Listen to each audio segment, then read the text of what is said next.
the rest of the story.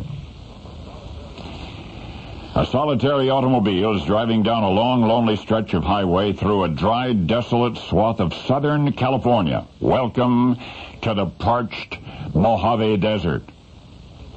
The lone motorist realizes his engine is near overheating, so he stops the car.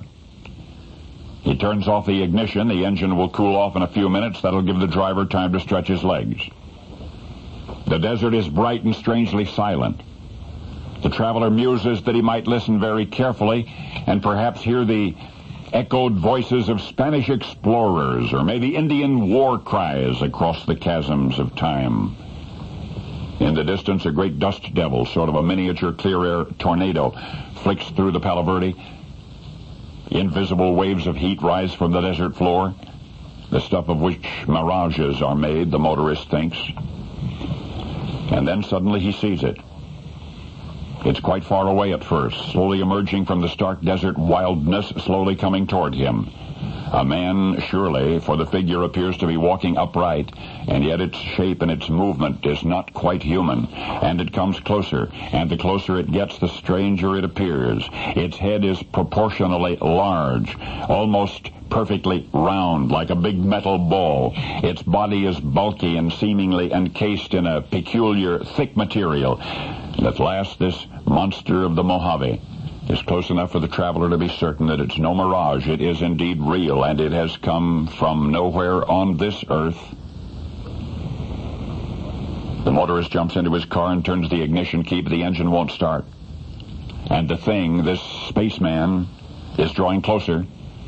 The motorist scrambles from behind the wheel and starts running anywhere just to get away, running out into the desert, and the spaceman apparition starts running after him. The motorist looks back over his shoulder. He's terrified to see the creature in pursuit, and the creature is gaining. Within 50 yards, now within 25 yards, suddenly the pursued man stumbles, falls to the desert dust. He thinks this is how his life will end, in the middle of some wilderness nowhere, at the hands of a man from Mars. But this is the rest of the story. The motorist was nobody you know, just a traveler in the American Southwest.